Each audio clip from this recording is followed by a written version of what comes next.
O Bom Dia Paraíba começa agora uma série de entrevistas com os candidatos ao Senado da Paraíba, cujos partidos têm representação no Congresso Nacional. Cada entrevista terá a duração média de 5 minutos. A ordem foi definida por sorteio. O convidado de hoje é o candidato ao Senado pelo PMDB, Vitalzinho. Bom dia, candidato. Bom dia, Regina. É uma honra muito grande estar com vocês. O tempo passa a contar a partir de agora. Vamos lá. Tá? Então, qual a sua opinião sobre o financiamento público de campanha? Faz parte de uma extraordinária revolução que precisamos enfrentar na política brasileira. A sociedade já fez a sua parte com o Ficha Limpa, um projeto que reuniu mais de 4 milhões de assinaturas e vai dar uma cara nova ao Congresso Nacional. Isto ainda não é o bastante. Precisamos enfrentar a reforma política e o financiamento público de campanha é, sem dúvida alguma, um ponto alto que receberá no Senado o meu apoio. Lúcia Lima, em Campina Grande, tem uma pergunta para o senhor. Bom dia, candidato. O senhor acha que a legislação atual no serviço público consegue inibir a contratação de parentes, o chamado nepotismo? Acho e já está avançando, Lúcia. Um abraço para você. Bom dia. A questão é mais ética, mais moral do que propriamente legal. A legislação está aí, está pronta para ser aplicada, mas cabe a cada gestor público ter consigo o princípio da moralidade e da ética. Há parentes, efetivamente, que prestam relevantes serviços, parentes importantes que dão, efetivamente, uma contribuição muito grande ao serviço público. Mas a grande regra nesse processo é a contratação de parentes meramente pela afinidade consanguínea, e isso não está de acordo nem com o princípio legal, nem com o princípio moral, nem ético. Arimatea Souza também tem perguntas para o senhor. Ari. Bom dia, candidato. O Congresso Nacional é responsabilizado por não votar as principais reformas que o país precisa, a exemplo da trabalhista e da política. Como deputado, o senhor se sente também responsável por essa omissão? Bom dia, Ari. Um abraço para você. Você está bem no vídeo, viu? O Congresso Nacional realmente tem que fazer a sua meia-culpa.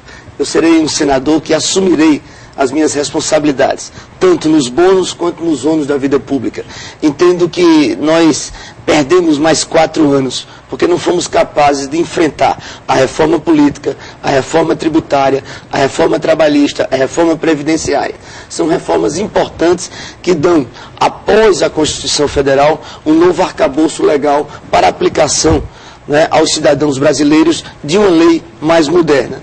Acho que essa será estes serão os grandes desafios da presidente Dilma quando da sua posse a partir de 1º de janeiro. Na sua opinião, o que é mais importante nessa tão falada reforma política?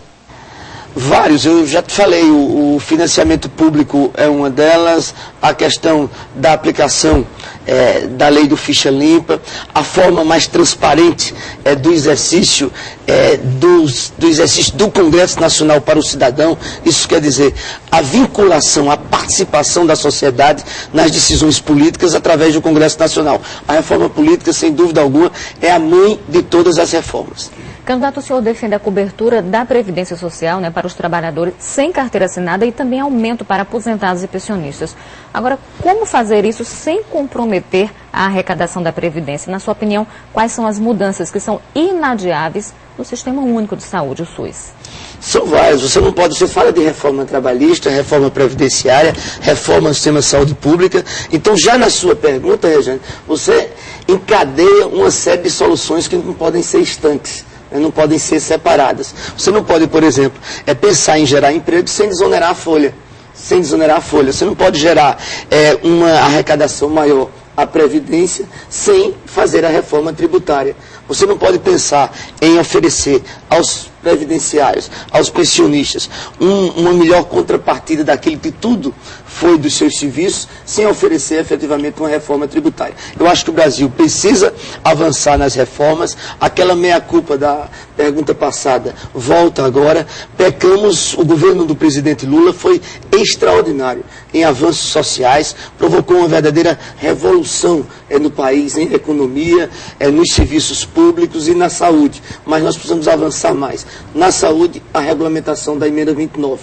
Não se faz saúde sem dinheiro, né? E hoje, os recursos aplicados em saúde, principalmente pelos estados da federação, são insuficientes. Nós vamos buscar essas reformas para o Brasil continuar mudando como como que é o presidente Lula. Candidato, o senhor concorda com o uso de recursos públicos para financiar faculdades privadas? As faculdades privadas têm uma importância fundamental no processo. Nós perdemos 10 anos quando a profissionalização no Brasil, o ensino superior, não avançou porque deixamos de financiar as universidades públicas. Candidato, o senhor tem 30 segundos para fazer as considerações finais. Já? Já. Então, um abraço para vocês. Vou retomar a pergunta passada dizendo que elas são importantes. Agora, a prioridade é o ensino público, o ensino profissionalizante. Um abraço para todos vocês. Obrigado pela entrevista. Fiquem com Deus. Muito obrigada pela participação aqui no Bom Dia Paraíba.